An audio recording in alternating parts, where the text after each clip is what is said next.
kita lihat masyarakat Indonesia sudah menjatuhkan pilihan, bahwa pilihannya adalah keberlanjutan. Tentu kalau keberlanjutan, berbagai program yang dicanangkan pemerintah akan dilanjutkan, termasuk dalam kebijakan PPN. Bikin ngakak, gengs. Emang boleh sejujur itu ya? Apa kata Erlangga tadi, gengs? Karena pilihan keberlanjutan, maka program penaikan PPN menjadi 12% pada 2025 dilanjutkan. Assalamualaikum warahmatullahi wabarakatuh. Kembali lagi di channel Prayoga Muhammad. Ya teman-teman semua, ada kabar baik lagi nih, di mana PPN akan naik 12% di tahun 2025. Yang memang masih 1 tahun lagi lah ya, kurang lebihnya. Nah, di sini ada Menko Perekonomian Airlangga Hartarto yang menyatakan bahwasanya penduduk Indonesia sudah menetapkan pilihannya, sehingga ini menjadi keberlanjutan. Dari situlah akhirnya muncullah ide untuk menaikkan pajak yang tadinya 11% menjadi 12%. Mantap kali ya. Lalu bagaimana tanggapan daripada netizen? Apakah akan kita jogetin saja? Tentu tidak. Kita pikirkan teman-teman semua. Dan ini menjadikan kita untuk tetap semangat bekerja. Agar apa? Ya, agar mampulah untuk membayar pajak. Karena kalau kita pas keluar gitu ya, makan di restoran, itu kan kita bayar pajak juga teman-teman semua. Kalau PPN-nya naik, otomatis bayarnya juga naik. Oke teman-teman semua, kita lihat dulu berita yang satu ini. Menko Perekonomian Airlangga Hartarto memastikan tarif pajak pertambahan nilai atau PPN naik menjadi 12% di tahun depan. Kita lihat masyarakat Indonesia sudah menjatuhkan pilihan, bahwa pilihannya adalah keberlanjutan. Tentu kalau keberlanjutan, berbagai program yang dicanangkan pemerintah akan dilanjutkan, termasuk dalam kebijakan PPN. Ya, Erlangga menyatakan mayoritas masyarakat telah menjatuhkan pilihannya kepada keberlanjutan. Sebagaimana diketahui, tarif PPN saat ini sebesar 11% sejak 2022. Kenaikan ini akan terus berlanjut menjadi 12% di tahun 2025 sesuai dengan pasal 7 ayat 1 Undang-Undang Harmonisasi Peraturan Perpajakan.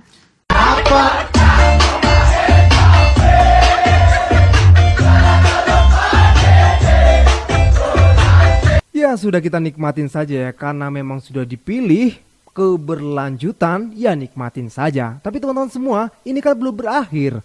Masih kita harus menunggu sampai tanggal 20 di mana ketetapan final siapa pemenangnya. Karena kan dari kubu 01 dan 03 juga punya penghitungan sendiri ya, dan nanti akan dicocokkan ketika sudah diumumkan oleh KPU. Bingung nggak tuh?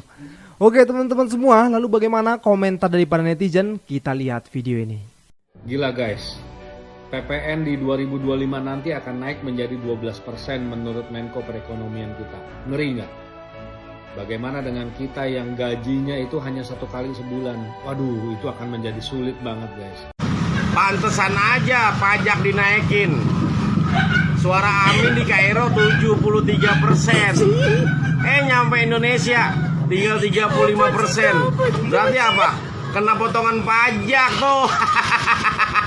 Buat warga 58% tetap semangat ya cari duitnya. Ini ada hadiah dari Erlangga. PPN akan naik dari 11% ke 12%. Kita lihat masyarakat Indonesia sudah menjatuhkan pilihan, bahwa pilihannya adalah keberlanjutan. Tentu kalau keberlanjutan, berbagai program yang dicanangkan pemerintah akan dilanjutkan, termasuk dalam kebijakan PPN. Bikin ngakak, gengs. Emang boleh sejujur itu ya? Apa kata Erlangga tadi, gengs? Karena pilihan keberlanjutan, maka program penaikan PPN menjadi 12% pada 2025 dilanjutkan. Jadi artinya secara tidak langsung Erlangga itu mengatakan rakyat pendukung 02 itu nggak boleh protes lagi. Kan kalian sendiri yang memilih keberlanjutan. Kocak Anda. Makan tuh keberlanjutan.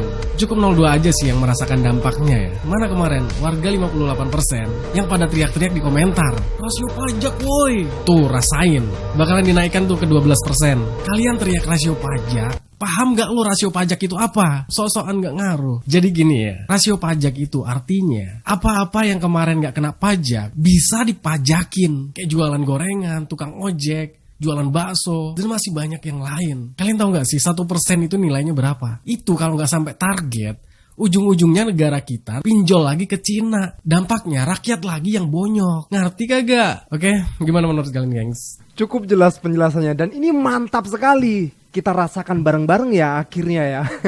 58% dan yang merasakan 100%. Aduh, kita lanjut lagi guys. Ya minimal maksimal untuk kalian kemarin yang all in yang memilih keberlanjutan, joget aja dulu bre. Oke guys. Menteri Perekonomian Erlangga Hartarto, masyarakat sudah memilih pemimpin yaitu keberlanjutan, maka PPN akan dibesarkan menjadi 12%. Aduh. Jangan sampai asam sulfatan kalian beraya ya. Untuk kalian kalau ada masalah nanti mengeluh tentang ini dan itu, ya solusinya cuma satu, joget oke guys, ya kan?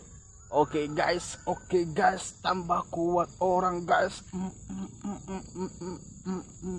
Nah gitu. Pokoknya kalian jogetin aja lah.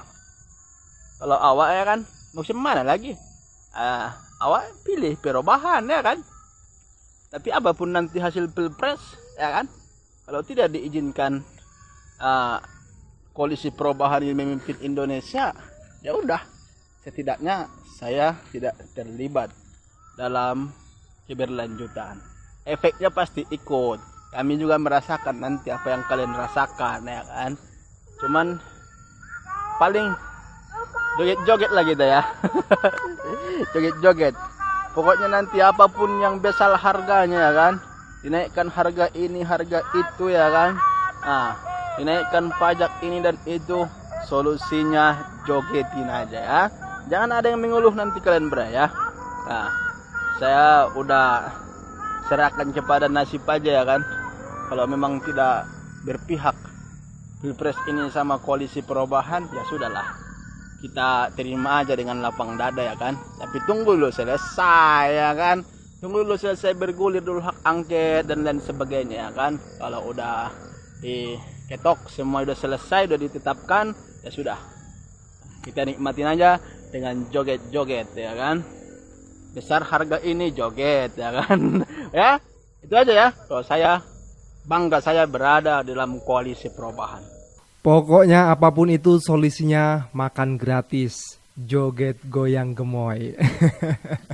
Ya nggak kayak gitu juga lah. Ya teman-teman semua, pokoknya siapapun nanti yang jadi presiden, kita walaupun tidak memilih 02 tetap akan taat kepada presiden yang dilantik. Jadi ya apapun itu efeknya tetaplah 100% ke rakyat Indonesia gitu loh. Walaupun kemarin yang memilih hanya 50%, misalnya ya kan. Tetap saja efeknya ke semua. Tapi itu tadi teman-teman semua, tunggu dulu, sabar dulu sampai tanggal 20 nanti diumumkan langsung oleh KPU. Itulah pemenang yang real. Oke teman-teman semua, kita lanjut lagi ya ke videonya. Beras sekarang mahal sekali Pak. Ya nggak tahu, tanya yang mau tanya saya. Kok marah? Saya cuma bilang beras sekarang mahal sekali. Silahkan ditanyakan ke Mahkamah Konstitusi. Jangan saya yang berkomentar. Kalau jatah beras kita terus-menerus dicabut dari kantor, lama-lama kita bisa makan baju. Saya manusia biasa, makan nasi. Gimana Pak Anies nggak miskin, Pak? Sini, Cici kasih buktinya ya. Cici ajarin, ini bermasalah sekali nih, prinsip ekonomi Bapak ini nggak bener. Ini nggak ada di perkuliahan Pak, nggak ada beneran. Cici serius, nih Cici bacain. Beras Bapak jual 30.000 per 5 kilo. Pak, di Kalimantan itu beras 75.000 per 5 kilo Pak. Daging ayam 8.000 per kilo, dari mana daging ayam 8.000 per kilo, dari mana? Itu normalnya 35. Ya Allah, itu bisa tekor Pak, tekor. Telur ayam 10.000 15 biji Pak. 2.000 Pak per biji Pak. 30.000, jangan dipotong-potong kayak gitu. Gimana Jakarta mau kaya? Kalau kayak gini kita nggak akan kaya-kaya Pak, nggak akan maju-maju kalau Bapak kayak gini terus. Daging sapi 35 per kilo. 140 Pak. Gimana Bapak mau kaya? Gimana nggak makin miskin? Dari mana Bapak belajar prinsip ekonomi seperti ini, Pak? Ikan kembung 13.000, susu UHT 1 dus 30.000. Itu normalnya 90, Pak. Gimana Bapak mau kaya? Yang bakal miskin terus, sama Bapak bakal dihina terus sama orang, Pak. Kalau kalah tuh jangan teriak curang-curang, terima aja, ikhlas aja. Lagian gue mau nanya nih, kalau kita ketemu kecurangan kita mau lapor kemana? Kita laporin nih ke KPU nih. KPU cuma minta maaf. Kita mau laporin ke Mahkamah Konstitusi. Kan kita semua tahu, semua berawal dari Mahkamah Konstitusi. Ada pamannya di situ. Kita mau lapor ke presiden. Presiden aja cawe-cawe. Kan itu bapaknya. Kita mau lapor ke Bawaslu. Bawaslu sendiri yang ngomong ini adalah tanggung jawab warga negara. Ya gimana jadinya kita harusnya gini. Bernegara itu harusnya gimana? Rusak amat ini jadinya ya. Ya Allah. Kalau kamu salah bertanggung jawablah. Tak cukup minta maaf saja. Kalau kamu keliru ya perbaikilah. Tak cukup omong-omong saja. Negara ini tak selebar daun kelor. Tak akan beres kalau kerjanya molor. Negara ini bukan miliknya koruptor yang hanya gacor kalau ada yang nyetor. Ya, jadi ya buat siapapun ya, kalau Anda melakukan kesalahan, kalau Anda bukan anak kecil yang cukup hanya dengan minta maaf lalu masalah kelar, ini bukan masalah anak kecil. Ini masalah negara. Kalau Anda melakukan kesalahan, ya jangan hanya minta maaf dong, tapi upayakan bagaimana cara memperbaikinya, bagaimana cara bertanggung jawab. Tunjukkan pada dunia kalau memang tidak ada kecurangan.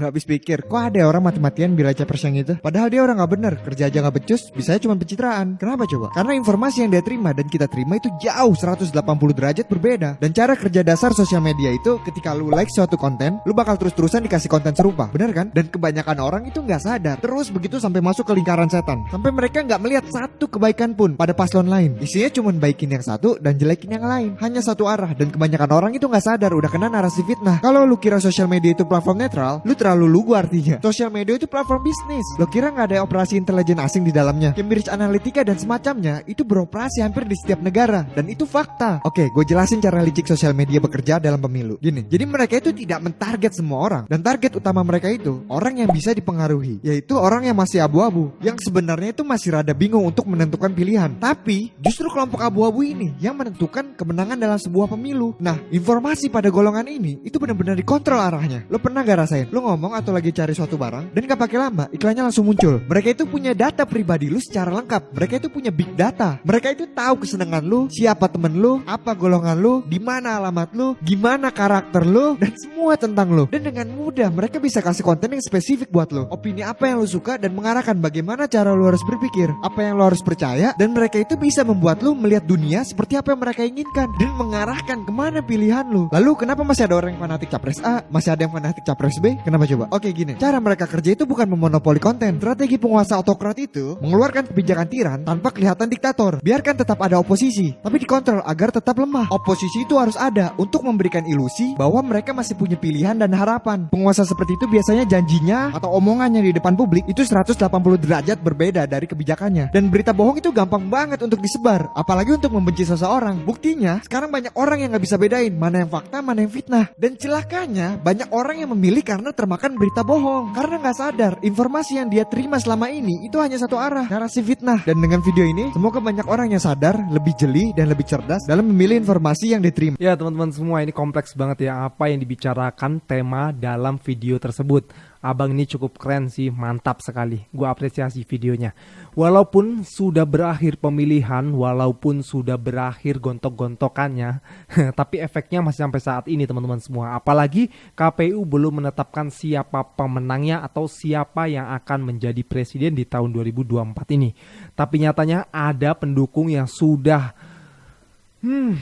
seyakin itu kalau dia menang ya, walaupun surveinya tinggi banget ya. Tapi lihat nanti.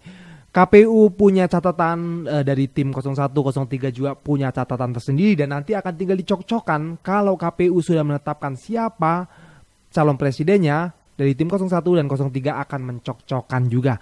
Dan juga hak angket masih berjalan ya teman-teman semua. Mudah-mudahan akan terlaksana ya. Dan dari situlah nanti akan terbongkar memang kalau ada indikasi kecurangan yang selama ini terjadi teman-teman semua. Oke teman-teman semua, gue rasa cukup ya. Jangan lupa untuk berikan komentar dan kritikan kalian di bawah ini. Jangan lupa juga untuk like, subscribe channel ini. Semoga video-videonya bermanfaat. Naik pajak itu juga anugerah teman-teman semua agar kita semangat untuk bekerja. Wassalamualaikum warahmatullahi wabarakatuh.